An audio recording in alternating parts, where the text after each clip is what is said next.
क्या क्या नहीं कल तो मोदी जी ने जो किया राहुल गांधी के सामने बैठ खड़े होकर, राहुल गांधी सुन रहे थे ना स्पीच उनकी, हंगामा करवा भी रहे थे राहुल गांधी, लेकिन बैठे भी हुए थे तो स्पीच सुन रहे थे। तो कई बार मैं कहता हूं ट्रोल करने पर अगर नरेंद्र मोदी आ जाएं तो इनका भी कोई हाथ नहीं पकड़ सकता। कोई नहीं, कोई सानी नहीं अगर ये ट्रोल करने को। इन्होंने जो 3-4 कहानियां सुनाई, मैं जल्दी जल्दी आपको एक दो सुना देता हूं। पहले बोले एक बच्चा मिठाई बांट रहा था कि उसके 99 नंबर आए थे तो स्कूल में मिठाई बांट रहा था, तो टीचर आया, तो किस बात की मिठाई बांट रहा है? इसके 100 में 99 नहीं आए, इसके 543 में 99 आए।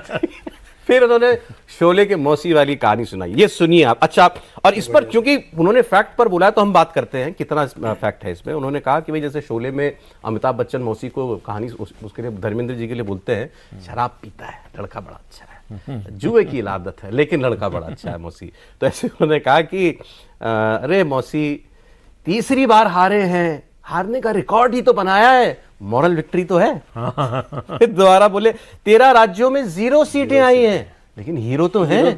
फिर उसके बाद बोले कि पार्टी की लुटिया ही तो डुबाई है मगर पार्टी सांसें तो ले रही है। लेकिन देखिए अब जो भी है ये 99 ही है जो जोर मार रहा है अंदर से बार बार, ये तो सच है। राहुल गांधी को लगता है कि इस बार कुछ कमाल हो गया है, कुछ अद्भुत कर दिया है।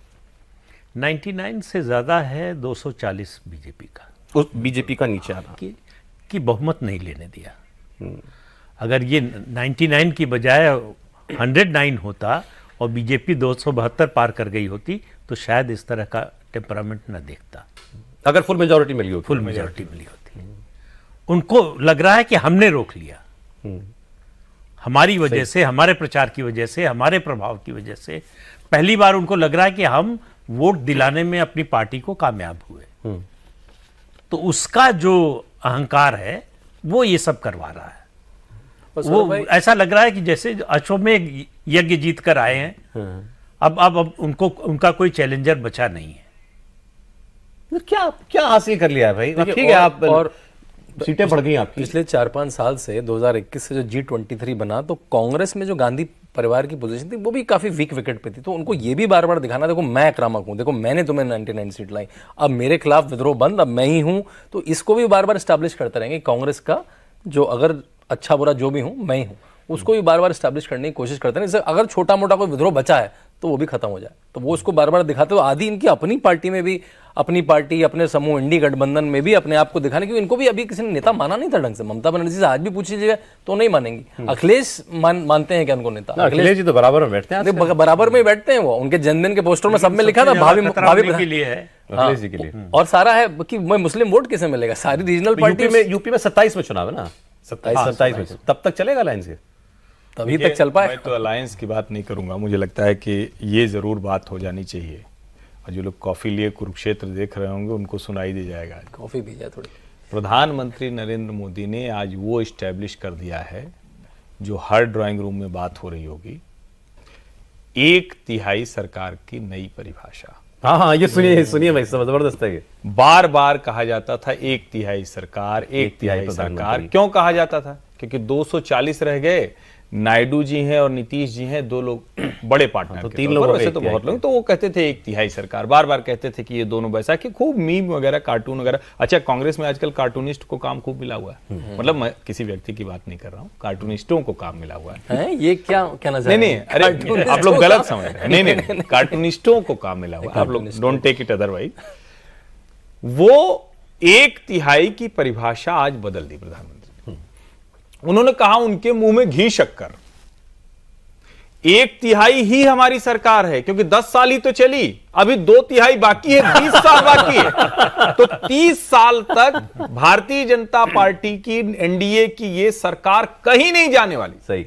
और देखिए, मैं और चीजें तो नहीं जानता हूं, लेकिन नरेंद्र मोदी कैसे, जिसको कहते हैं ना पूरा गेम पलटते हैं, वो गुजरात से ही देखना चाहिए। 2007 उनके जीवन का बहुत कठिन चुनाव था, 17 उनके जीवन का बहुत कठिन चुनाव था। 7 में वो गुजरात में ही थे, 17 में दिल्ली आ गए थे। आपको याद होगा वो सीप्लेन से अंबा देवी उड़ गए थे, बहुत कुछ हुआ। 99 के बाद 156 माधव सिंह सोलंकी का रिकॉर्ड गया टूट। तो अभी भी वो आए, अगर ये पार्टी ना आ पाती सत्ता में तब तो ठीक था, सत्ता में भी आ गई है, अपने लोगों को सब कुछ कह रही है। और जो उनका कहते हैं ना कि कार्यक्रम जो है वो तो जारी रहेगा। वो तो मुझे लगता है कि अब और जारी रहेगा, क्योंकि जिस तरह से उन्होंने कहा कांग्रेस इकोसिस्टम को अब ये ध्यान में रहना चाहिए, उनको चेता रहा हूं, जैसे करेंगे उसका जवाब उसी तरह से मिलेगा। नहीं, उन्हीं की भाषा उन्हीं की में भाषा। जवाब दिया जाएगा। ये जो 10 साल से भारतीय जनता पार्टी का समर्थक सुनना चाहता था, प्रधानमंत्री वो बोले। वो अपनी कॉन्स्टिट्यूंसी को भी एड्रेस कर रहे थे कि ये मत समझना कि मैं कमजोर हो गया हूं 240 आने से, या मैं अपने रास्ते से अलग किसी रास्ते पर जाऊंगा। अब इस रास्ते पर मैं और तेजी से चलूंगा। नहीं, जैसे मतलब क्या? जो इकोसिस्टम की बात की, कांग्रेस के इकोसिस्टम की, उन्होंने कहा कि इस देश की प्रगति को रोकने का प्रयास हो रहा है, षड्यंत्र हो रहा है, और कांग्रेस कर रही है और बाहरी शक्तियां भी हैं। दूसरी बात उन्होंने जो कही देश की सुरक्षा को लेकर, उन्होंने कहा कि अगर सेनाओं के आधुनिकीकरण को रोकने की, युवाओं के को सेना में जाने से रोकने की कोशिश हो रही है, तो किसकी मदद के लिए हो रही है? साफ इशारा चीन की ओर था, कांग्रेस और चीन के संबंधों की ओर था। ये अग्निवीर पर जब हंगामा किया ना लोगों ने, अग्निवीर तब पर जब बोले। हंगामा किया था, तो उन्होंने कोई बात छिपाई नहीं, बड़ा खुल के कहा। और आपको याद होगा एक टीवी चैनल के इंटरव्यू में चुनाव के दौरान एक सवाल पूछा गया था कि आपसे तो सब कठिन सवाल पूछ लिए, बोले आप ये भी इकोसिस्टम के दबाव में पूछ रहे हैं, और इस इकोसिस्टम को आप नहीं ठीक कर पाएंगे, मैं ही ठीक करूंगा। उसी का एक्सटेंशन था उन्होंने जो संसद में कहा। नहीं, आपने लेकिन जो गुजरात वाली कहानी भी बताई हमको कि 99 से फिर अगले चुनाव में 156 हो गया था, तो आप क्या कह रहे हैं इस बार 240 का फिर 2029 में कुछ हो जाएगा? नहीं, देखिए, जो काम करने का तरीका है भारतीय जनता पार्टी का, और जब 99 गए थे तो एक बड़ी कमाल की चीज थी जिसको देश के लोगों को सुनना जानना चाहिए। शहरी सीटों पर भारतीय जनता पार्टी विधानसभा में 1-1 लाख मतों के अंतर से जीती थी, ग्रामीण सीटों में बहुत कम अंतर से हार गई थी। यहां अगर आप ध्यान से देखें तो भारतीय जनता पार्टी का वोट 2019 से 24 में बढ़ा, लेकिन चूंकि सब एक साथ आ गए, एक तरह का नैरेटिव बना, ये स्थिति बनी। कुछ सीटों पर कम से हारे, वो एक अलग तरह की बात है। लेकिन क्या इस नैरेटिव को विपक्ष 5 साल सस्टेन कर पाएगा? वो तो अभी तो लहरा तो रहे हैं, वो अभी तक लहरा रहे हैं, लेकिन 19 के बाद लग रहा है यही हमारा ब्रह्मास्त्र। 24 में भी चुनाव उसका हुआ। जवाब अनुराग ठाकुर ने बहुत अच्छा दिया। उन्होंने कहा वो लहराते रहते हो, बताओ उसमें कितने पेज हैं।